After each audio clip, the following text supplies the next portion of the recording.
श्रीराम समर्थ। गोपाल कृष्ण भगवान की जय। भगवान श्री कृष्ण आपला परम शिष्य उद्धव याला पुढे सांगू लागले, प्रकृतीचे कार्य व कारण असणारे पदार्थ आदी पुरुषाच्या संकल्पामुळे शक्ती प्राप्त करून घेऊन एकमेकांमध्ये मिसळतात आणि प्रकृतीच्या साह्याने ब्रह्मांड निर्माण करतात। उद्धवा,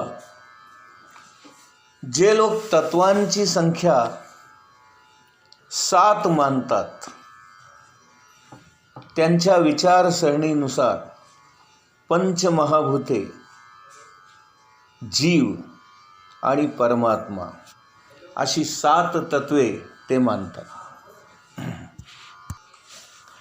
हा परमात्माच जीव आणि जगत या दोघांचाही आधार आहे। काही मुनी फक्त 6च तत्वांचा स्वीकार करतात। त्यांच्या मते पंचमहाभूते आणि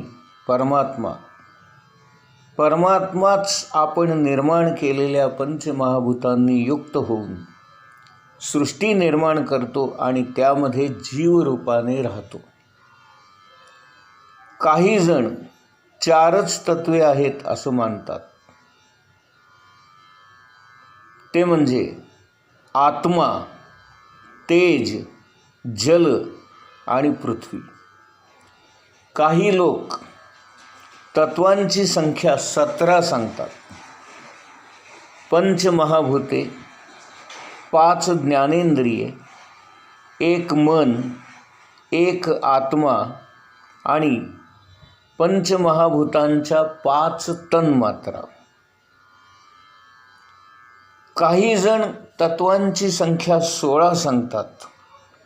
त्यांच्या मते पंचमहाभूते, 5 ज्ञानेंद्रिये, मन, जीवात्मा आणि परमात्मा। काही जण 11 तत्वे मानतात। पंचमहाभूते, 5 ज्ञानेंद्रिये आणि 1 आत्मा। काही जण फक्त 9 तत्वे मानतात। पंचमहाभूते, मन, बुद्धी, अहंकार आणि पुरुष। जरी अनेक ऋषींच्या मताने अनेक प्रकारच्या तत्वसंख्यांचा जरी उहापोह घडत असला तरी सगळ्यांचं म्हणणं तर्कसंगत आणि युक्तिसंगत असल्यामुळे उचित आहे।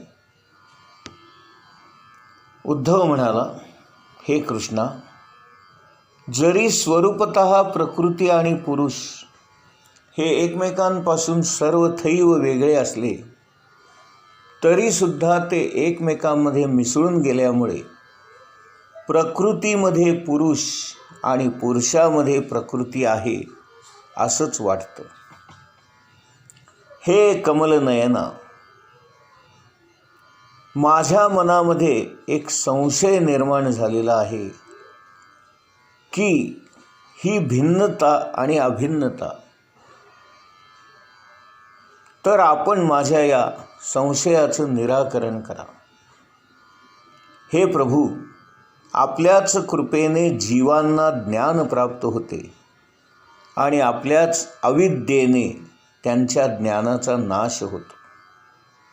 या आपल्या मायेचं स्वरूप केवळ आपणच जाणू शकता, म्हणून आपणच मला याच्याबद्दलचा योग्य तो खुलासा करावा। यावर भगवान श्रीकृष्ण म्हणतायत, उद्धवा, प्रकृती आणि पुरुष म्हणजेच शरीर आणि आत्मा म्हटलं तर या दोघांमध्ये फार फरक आहे। कारण गुणांच्या क्षोभाने सृष्टी उत्पन्न होते, म्हणून ती विकारांनी युक्त आहे। उद्धवा, माझी ही जी माया आहे ती 3 गुणात्मक आहे आणि तीच आपल्या या गुणांच्या भेदामुळे भेदवृत्ती निर्माण करून ही सारी विविध प्रकारची सृष्टी निर्माण करते. हिची कार्ये जरी अनेक असले तरीसुद्धा अध्यात्म, आधिदैविक, आधिभौतिक अशा 3 विभागामध्येच या कार्यांची विभागणी केली जाते. ज्याप्रमाणे डोळा हा अध्यात्म आहे, त्याचा विषय रूप हे आधिभूत आहे आणि डोळ्यामध्ये असलेला भगवंताचा अंश सूर्य हा आधिदैव आहे. अशाच प्रकारे आपल्याला इतर ज्ञानेंद्रियांबद्दलही सांगता येतं. डोळा अध्यात्म आहे, त्याचा विषय रूप हे आधिभूत आहे आणि डोळ्यामध्ये असलेली ईश्वरी शक्ती सूर्य हे आधिदैव आहे. त्याचप्रमाणे त्वचा हे अध्यात्म आहे, त्वचेचा विषय स्पर्श हे आधिभौतिक आहे आणि त्वचेचा जो दैवत आहे तो म्हणजे वायू हा आधिदैवक आहे. तिसरं ज्ञानेंद्रिय कान. कान हे अध्यात्म आहे, कानाचा विषय शब्द हे आधिभौतिक आहे आणि कानाची जी देवता दिशा ती आधी दैविक आहे.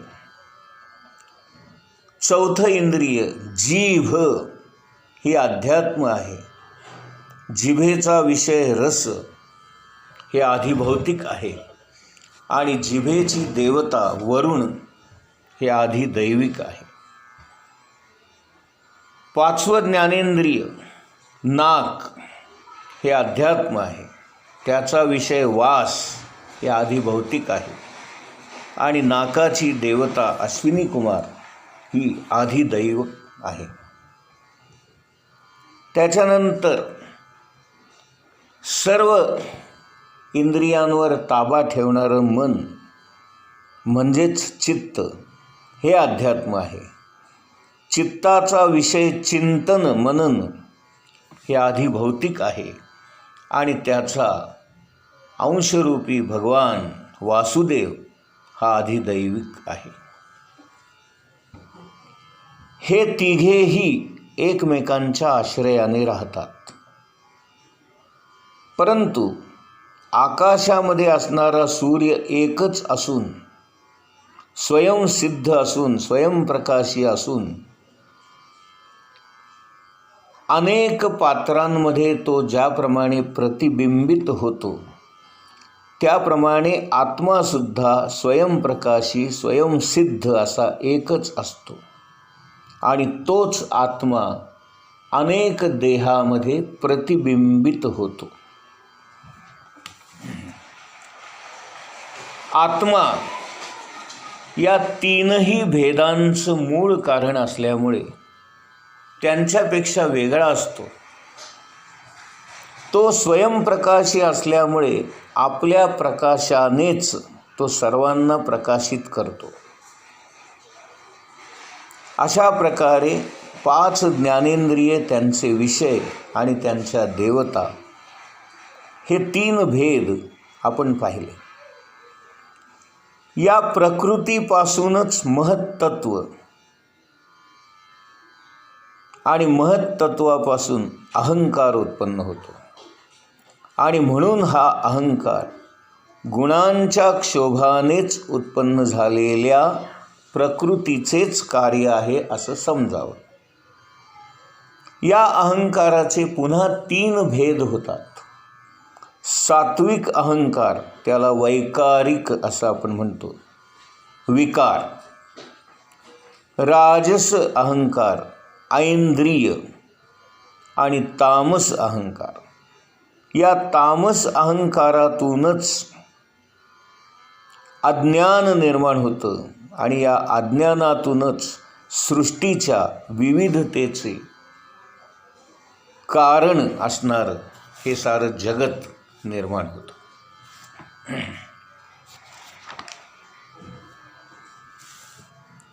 आत्म्याच्या अज्ञानामुळे तो आहे किंवा नाही हा मात्र वाद पूर्वीपासून चालत आलेला आहे.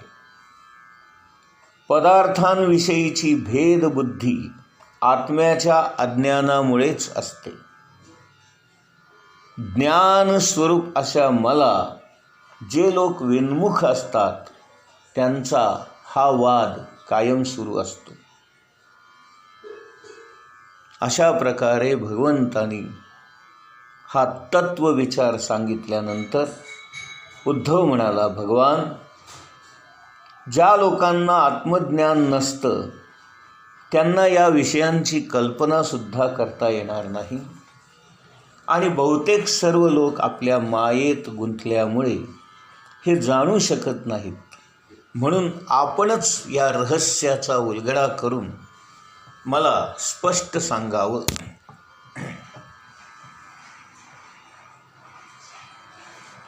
यावर भगवान श्रीकृष्ण म्हणाले, मनुष्याचं मन हे त्याच्या कर्माच्या आणि संस्कारांचा समूह असतो. ज्या प्रकारचे संस्कार त्याच्यावर झालेले असतात त्या संस्कारानुसार ते मन कर्म करतं आणि कर्माप्रमाणे भोग प्राप्त करून घेण्यासाठी ते 5 इंद्रियांसह एका शरीरातून दुसऱ्या शरीरामध्ये अशा प्रकारे प्रवास करत असतं. परंतु आत्मा हा या सगळ्यांपेक्षा वेगळा असल्यामुळे तो वेगळा असून सुद्धा हे शरीर आणि मन आणि त्यातले विकार म्हणजे मीच आहे असा अहंकार त्याला प्राप्त होतो. त्यामुळे तो आत्मासुद्धा आपलं जाणं येणं आहे असं समजतो. कर्माच्या अधीन असणारं मन नेहमी या आणि परलोकाशी संबंधित असणाऱ्या विषयांचंच चिंतन करत असतं.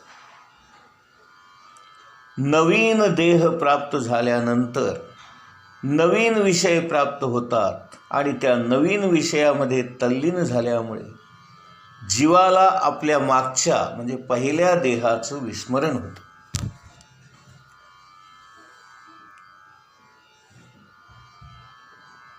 अगोदरच्या शरीराविषयीचं विस्मरण म्हणजेच मृत्यू आणि नवीन शरीराच्या विषयांचं चिंतन म्हणजेच त्याचा जन्म.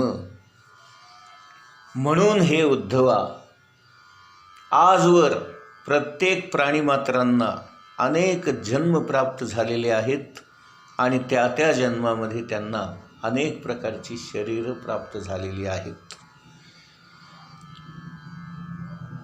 मनुष्य जेव्हा नव्या शरीराचा पूर्णपणाने स्वीकार करतो तेव्हा तो त्याचा जन्म समजावा आणि जेव्हा तो आपल्या जुन्या शरीराचा त्याग करतो, त्याला विसरतो, तेव्हा तो त्याचा मृत्यू समजावा. नव्या शरीराचा स्वीकार केल्यानंतर जीव आपण पूर्वीचेच असून सुद्धा नव्याने जन्माला आलो आहोत असं मानू लागतो.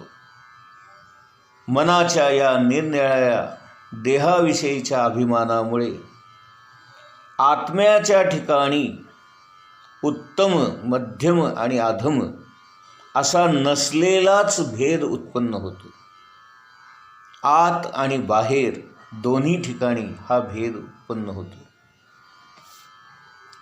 काळाची गती ही अतिशय सूक्ष्म असल्यामुळे क्षणोक्षणी आपल्या शरीराची उत्पत्ती आणि नाश होत असून सुद्धा आपल्या ते लक्षात येत नाही.